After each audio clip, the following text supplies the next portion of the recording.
Hello and welcome back to Alpha Tauri here on F1 Manager 23. We're at round 21. It's Brazil, and we're really carefully having to manage our car parts and our cost cap budget because we're getting close and people keep crashing into us. We're already absolutely having to take a new ERS on Yuki Tsunoda to get him to the end of the season just in general, and I've yet to get out of Brazil without an incident in last year's game, and now it's a sprint weekend, which means more driving on a track we've never escaped. Strap in! One saving grace right now is there's a little bit of wiggle room in terms of total budget, but I'm kind of just sitting on that as things stand because I do need to refurb basically all of the facilities because you don't get notification for these anymore. The main one is the race simulator, which I will take to its full next stage for 5 million, but with 10 million in the bank, I kind of feel like I need to wait a little bit longer. Like even the wind tunnel needs sorting out, and that's 10 million. But all of the other facilities are about to dip under as well, and they're all about 10 million as well. And I don't have 60 million, and I never will have 60 million. So I don't really understand how the game thinks we're going to be meant to be balancing our money here.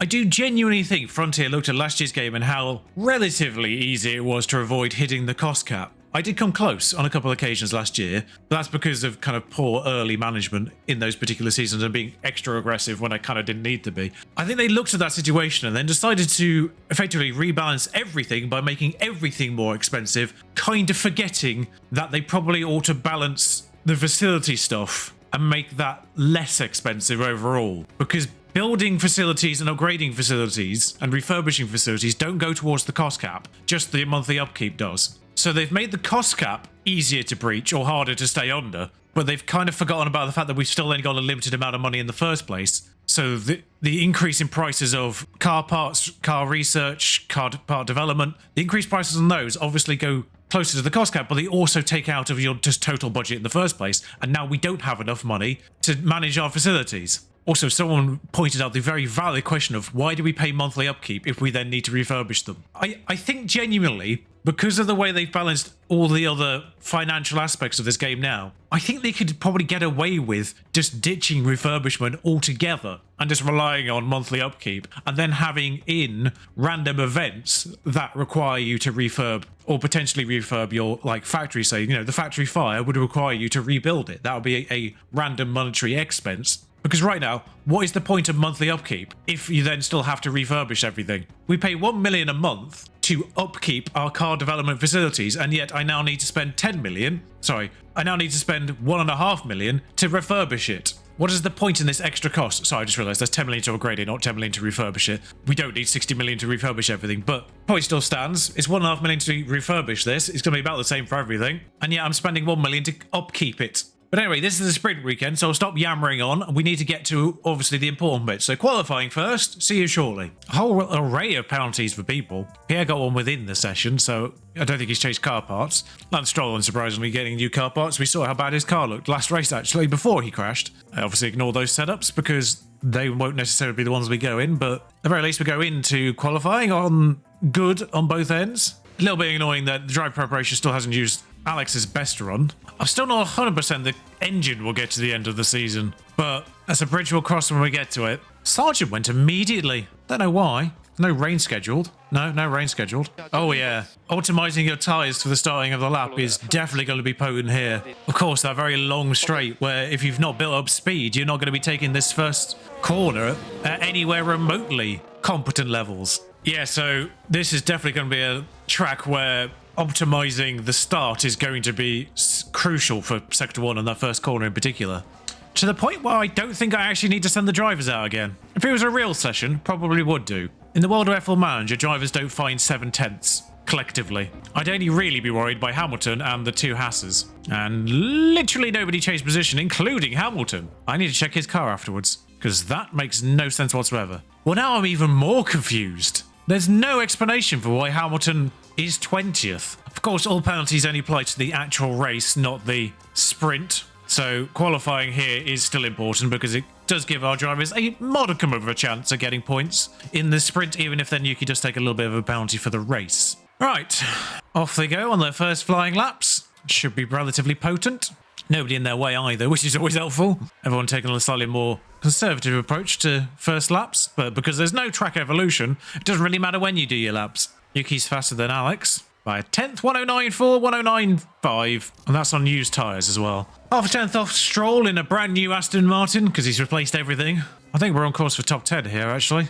Maybe. Because Russell seems a little bit off it, and the Haas is... Oh, although Magnussen's done a time now, which is more dangerous. I think there's still a little bit more from the Alpines to come. So 108 laps, so we can probably go with 140. Although Alonso's just coming out now, so I'd quite like to get out ahead of them long term. Oh, I think I've messed up. I think they've come out way too late in terms of track position. I think they're still going to get stuck on the people I wanted to avoid. I think Alex will take... Actually, it might work out all right. I think they'll get close to the Aston Martin without actually getting past them. Alex is more in danger, so we'll go on board with him as he starts his flying lap, now pushing everything. Yeah, he's just going to get a toe off this Aston Martin or just park behind it because they did not optimize their lap. That's the difference in the first sector there. It's Alonso, though, not Stroll, so I don't need to panic. It does mean for the rest of the lap, Alex might be as fast as this Aston Martin, though.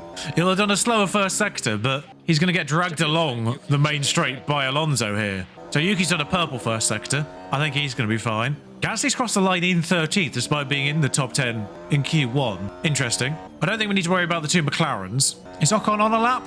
He's on a flyer, yeah. Hulkenberg was on an in lap, so he's fine anyway. So this is where being behind the Aston Martin helps, but didn't. Yuki stayed 7th despite a purple first sector. Russell did get into the top 10. Ocon stays outside, I guess. No, he's on a flying lap. I'm bracing. Ocon's coming now. Somehow he actually got the time in before he crossed the line. I don't know how that happened, but he goes 7th, Albon's out.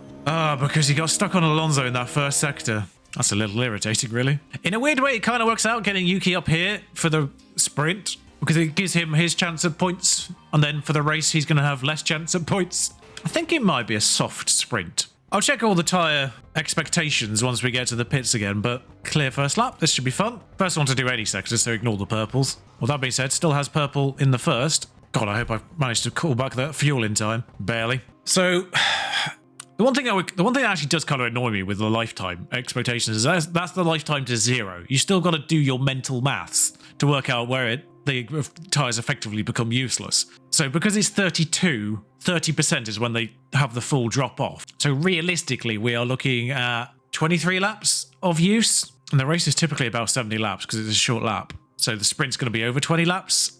It might be a medium sprint if you want to push. Tsunoda closer to Stroll's time in Q3 though. Someone had a moment there. Hopefully it was Ocon. It was. Alonso 8th is weird. And Russell ahead of Yuki now is even weirder, considering Hamilton was 20th in a car that was actually functioning. Now's a good time to send Yuki out. I just looked at the track there, and there's a huge big gap. Because he's just got to clear the Ferrari, then he's in a lovely big gap. It's not necessarily always about getting out at the last second, because obviously track evolution isn't a thing. Sometimes it's just about getting out in a gap that will be really useful. So yeah, the Red Bull's on a flying lap though, so he will probably actually get stuck on him straight away. Yeah, the Red Bull made things awkward there, but hopefully he catches him on a straight. I think he should do. I think he should catch the Red Bull on that kind of first proper straight rather than through the chicane here. You can just see him going through this twisty section. I think we should catch the Red Bull in an opportune moment. Yeah, gets out of the way. Doesn't really slow down, but does get out of the way. Do not Lance Stroll this. I do think that's the problem. I think Frontier were right when they said that the moving out the way mechanics have improved this year, because they did say that as a headline feature, kind of effectively.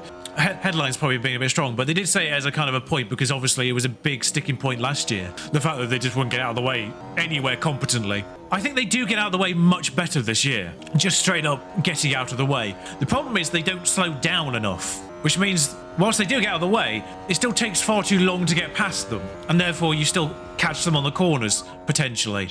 Yuki gained, 1/100th on brand new tyres. What a farce that is. Still stayed ahead of Ocon, who actually did get a clean lap in the end. Alex actually fails to get into the Q3 for the first time in 5 races, but that was just a poorly optimised lap in my regard, so I take the blame there. Right then, the only incident to note was Kevin Magnussen binning it into a wall within 3 minutes of the end of the session, and that's it really. I think Nick de Vries actually picked up a penalty for a collision, which I never saw a highlight of. Done the best we can there. Oh, there's actually light rain in the race. Something to pay attention to. I have now also run out of car parts on Alex in some areas, or spare ones I should say, which is concerning. Looking at the projection, it is indeed going to be a medium sprint, average 4 push. And it's lights out, and away we go.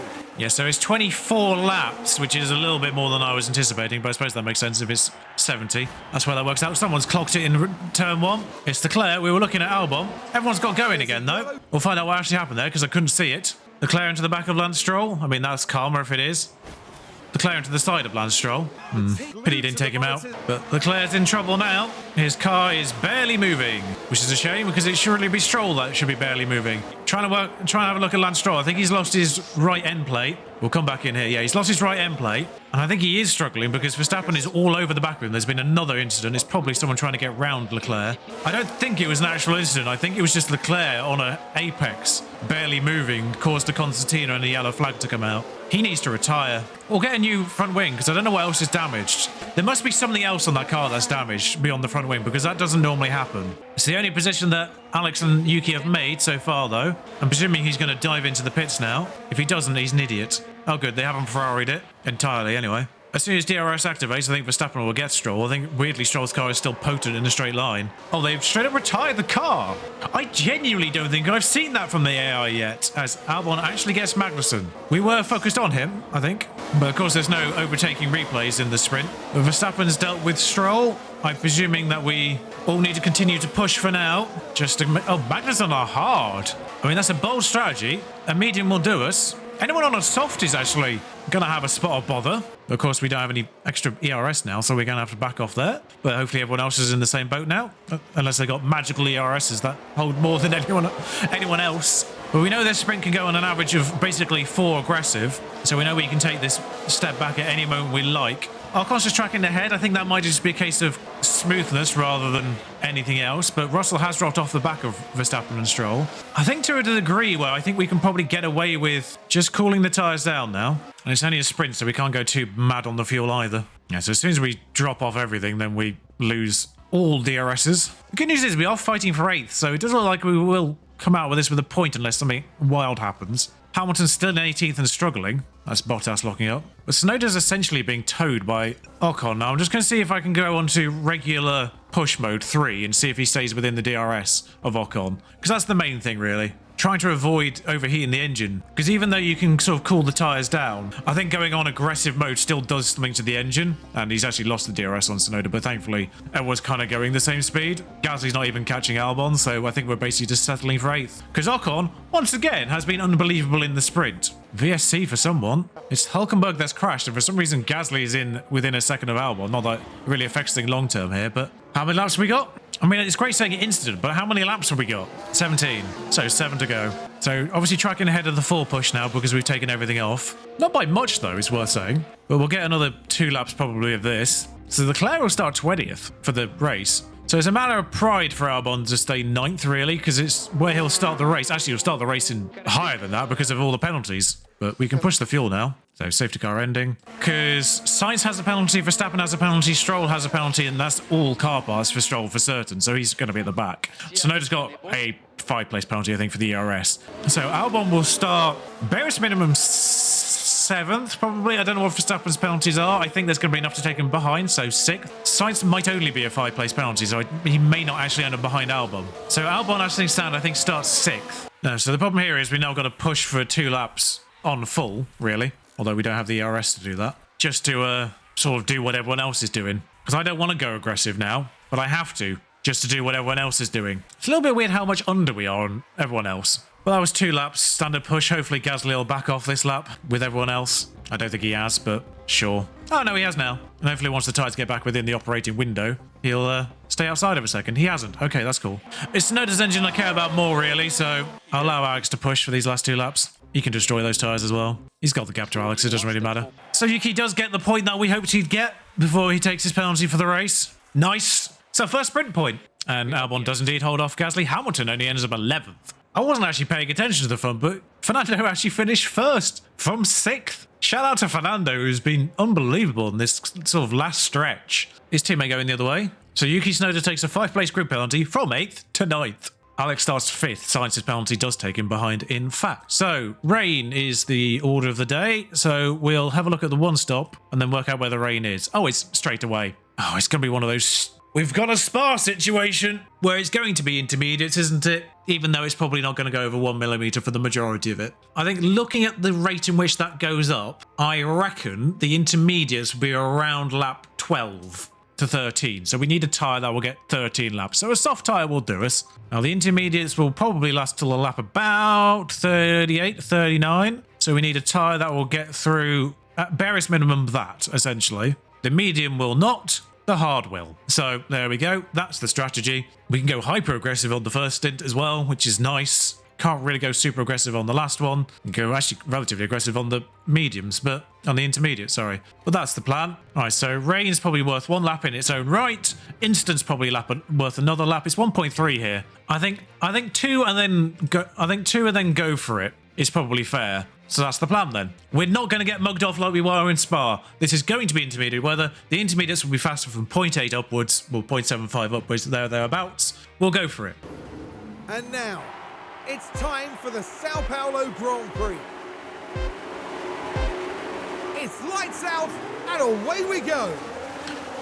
Crofty with the ominous remember anything could happen in Formula 1 before this race got underway. Yes, I know, especially here. There's Perez, Alonso, Ocon, Russell. Fernando started on mediums, which is curious. So it's worth saying that the soft tyres on 5-mode push will get us to where I think the rain will be becoming intermediate territory. We won't necessarily be on 5-mode push for the entire time. And of course, if it looks like the rain increasing is taking a little bit longer than anticipated, then we've got that room to back off. 13 laps is like the minimum they will do on absolutely slamming them. But Tsunoda got 8th and now 7th. We didn't see the highlight for getting 8th, but the Ferrari starting at the back is quite funny. I always love that message. Tsunoda overtakes Hamilton. Just putting it up the inside of the 7-time world champion.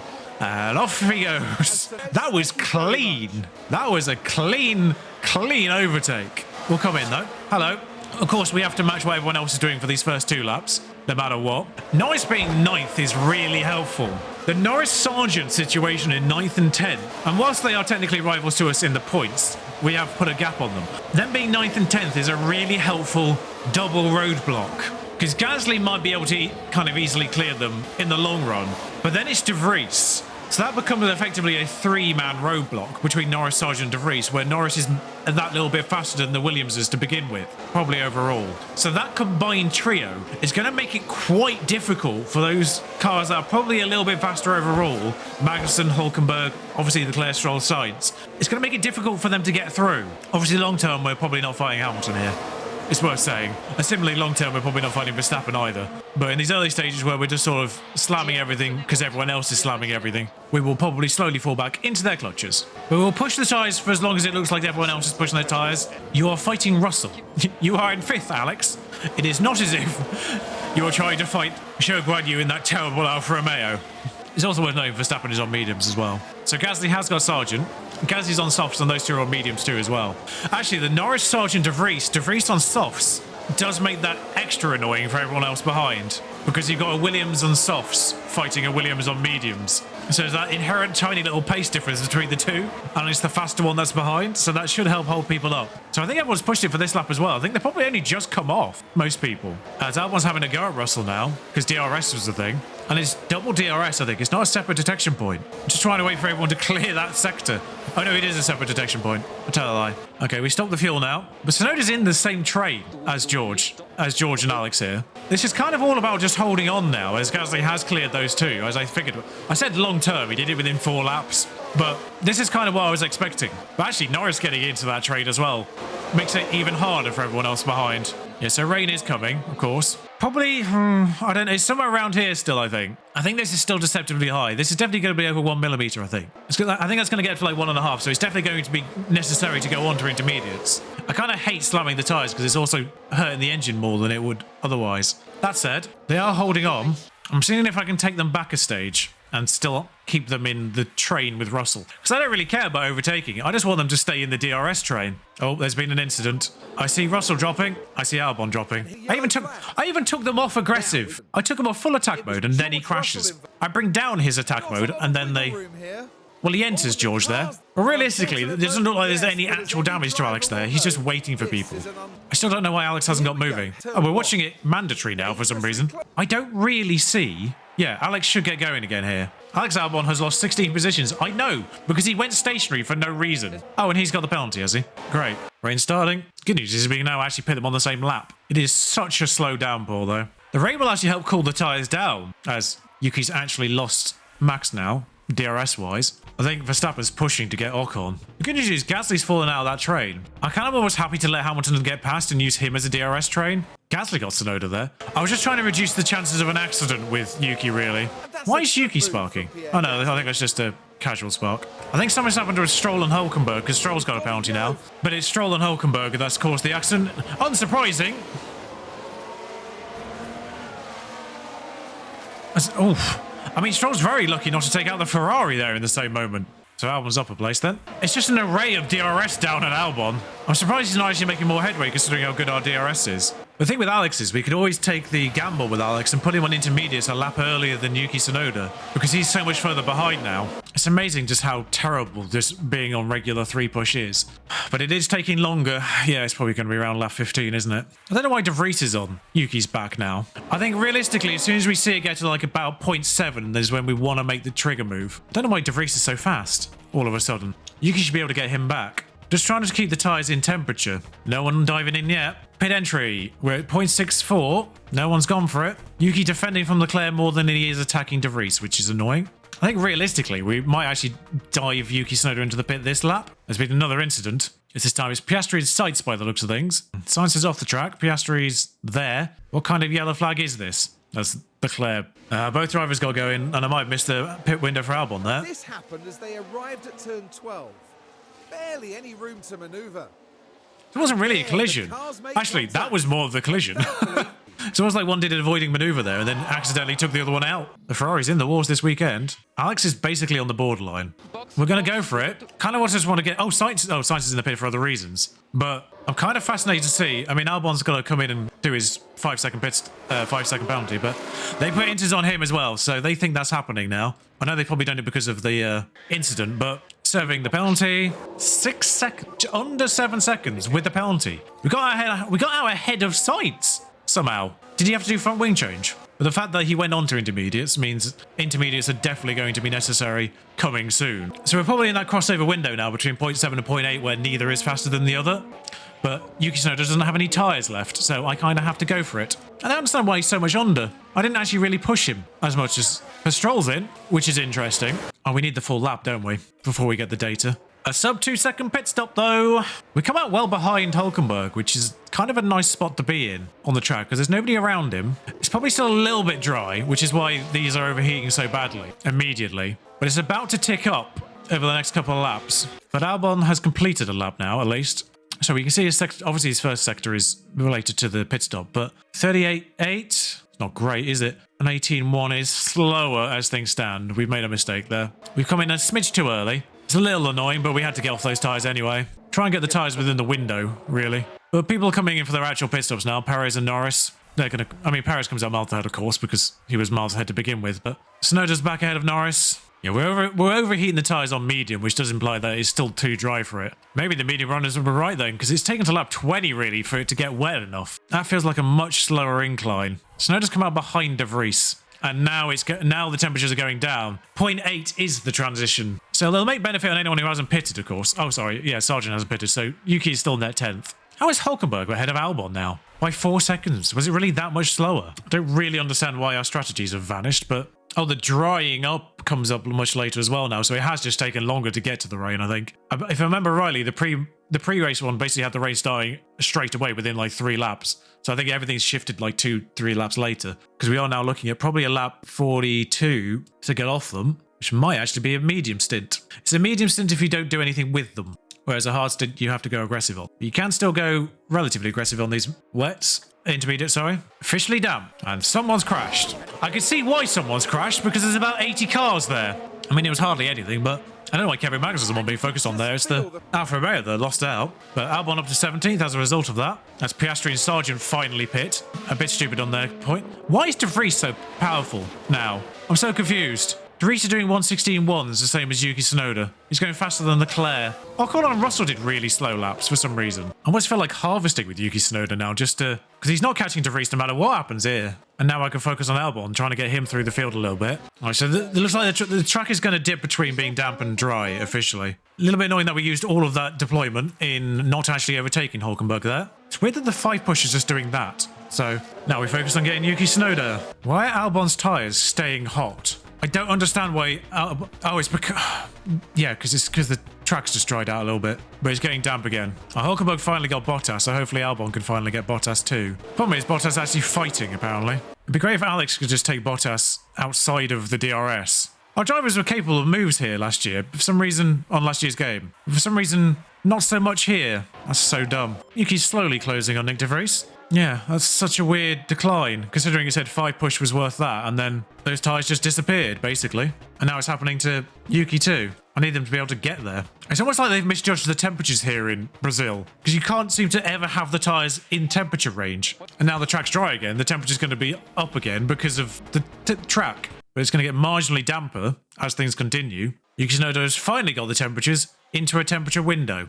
Apparently 85 was the high point. Stroll just waltzes through Tsunoda because apparently we have no tyre wear in the wet. We have no pace in intermediate conditions regardless of whether or not we're on the right tyre. Nick de Vries is just driving away from us, by the way. I just want to throw that one out there. Nick de Vries is just driving away. Albon, this is going to dry up very quickly. I think we actually now are in a medium range, but we'll go on hards because I think it's going to dry up quite quickly now by the looks of things. I think I've made a mistake there. We'll delay Yuki a lap, but we'll go full attack on it. I've made a mistake with Alex, but he's not in the points anyway. Yeah, it's not going to be beneath 0.8 by the time Yuki gets out there. Oh, Ocon's come in. I thought about delaying Alex a lap, but I thought about delaying Yuki a lap, but Ocon's come in, and he's normally late to this thing. It might actually be around 0.8 by the time he gets out. Just realised I was harvesting on Alex for ages there. That might not help things. Yeah, it's actually going to be about the changeover point by the time he gets out of the pit lane. So that's actually not bad. All the people behind him have just come in. So we might be able to gain on the drivers in front if we actually push. Okay, so Yuki at least was on neutral. We'll give these hard tyres a huge slam. It's worth noting Ocon came out on mediums. But we can be more aggressive on these hards than they can on their mediums. Am I going crazy? Or did de Vries lap Albon because of the pit stop? Oh no, that's Ocon. Or Gasly. That's Gasly. I always get the Williams and the Alpines mixed up as the dots, but I wonder if Albon can get Bottas through the pits. He's got Bottas through the pits. That's progress, as apparently I've forgotten to take them off that. Right, so somehow we are now 15 seconds behind de Vries. Oh no, we're only 5 seconds behind de Vries. That's better. So actually we made a huge inroad on de Vries then. That's Piastri that we've lapped. Science is clearly broken because he's about to be lapped by Yuki.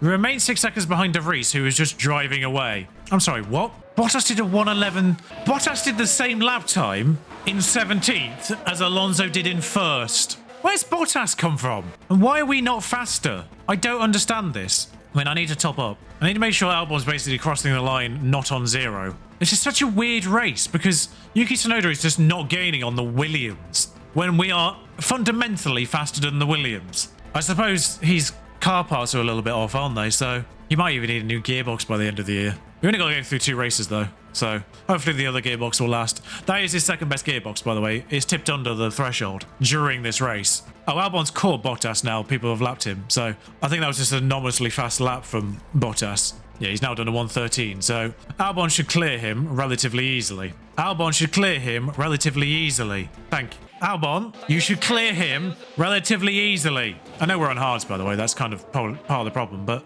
like I say, we can push these hards and they can't push their mediums. Oh, Yuki's just been lapped, I think, by the leader, which is probably why he's not making that much of an inroad. Yeah, Alonso's just come through. So compared to the crash, it's a turn 1. Let's see how bad this is. It's only 1 car, so at most it's probably going to be a VSC. If it's a... He might not be out. No, he's still going.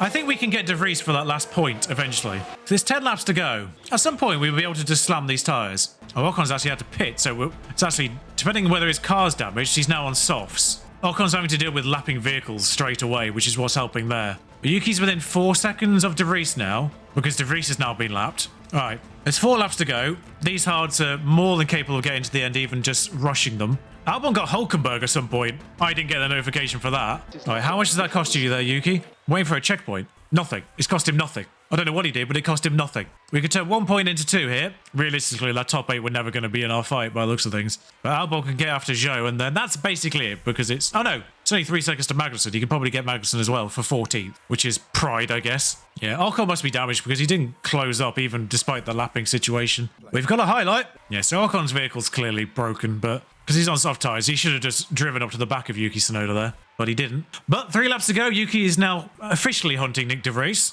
going about a second a lap faster. So we'll see if De Vries turns things up. It's 2 laps to go because Fernando Alonso's ahead of Tsunoda. I'm not going to push the fuel just on the virtue of if Fernando Alonso has an accident, Tsunoda will then be unlapped. He doesn't have the safety net of a second vehicle having lapped him. There's one coming up behind him, but I don't think he'll get him in a lap. Now, they did matching laps last time, although Yuki's gone a second faster this lap. It's a long run to the line, worth saying. If you can get within DRS. All right, so Fernando Alonso is coming up to the line, so we can not bother about fuel now. Fernando Alonso has finished, and therefore Yuki Tsunoda doesn't need to care about fuel at all.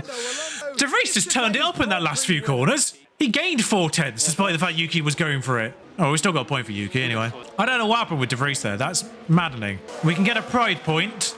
Not an actual point with Albon. I probably could have started pushing those tyres a couple of laps earlier, realistically, but DRS is going to be a thing, but for some reason, Alex just goes, no, I'm not going to overtake you.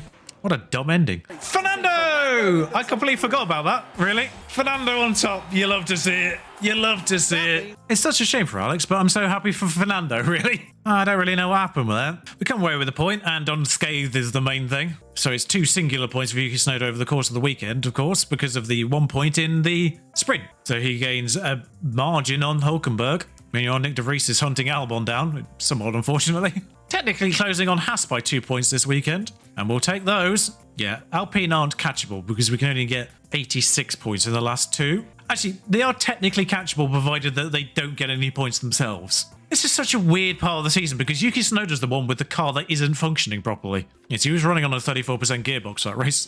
He's only got a 46% one, so we're going to have to use that in Las Vegas and Abu Dhabi and use this one for the practices. The problem is he's only got this one engine, so I'm going to have to use major damage. I think I probably just have to use major damage engines in the practices and then use this minor damage one for the race because I can't afford 5 million, really. Alex's situation is a little bit more comforting. I have only got this one gearbox though, realistically. I can actually give the good chassis to both cars again, and we should have those spare suspensions again for the last 2 races. Ideally, I kind of need one more chassis still, but we'll get that in. And we are officially unable to get a new engine because of that. We absolutely cannot get a new engine. I also can't do research until I know I don't need to get a new gearbox, because if Las Vegas breaks Alex Albon's only remaining good gearbox, then we're stuffed. Same with Yuki. So I need to leave 2 million to one side for that reason and that reason alone. There's also the option, of course, of just not running Yuki Tsunoda at any point. We just start him in the race and then retire him immediately. His job's kind of done. But we go to Las Vegas next time out. It's a new track. I have no idea how it's going to pan out. I don't know how much carnage there's going to be. I hope I get through it unscathed, quite frankly. But if you enjoyed this race, realistically, that could have gone far worse. So we'll take 2 points over the course of the weekend with our rivals getting... Williams got 2 as well, technically, but Haas got none, which is the main thing because we are hunting them now. But if you enjoyed this, do like, comment, subscribe. Until next time, thank you for watching. Ta-ra.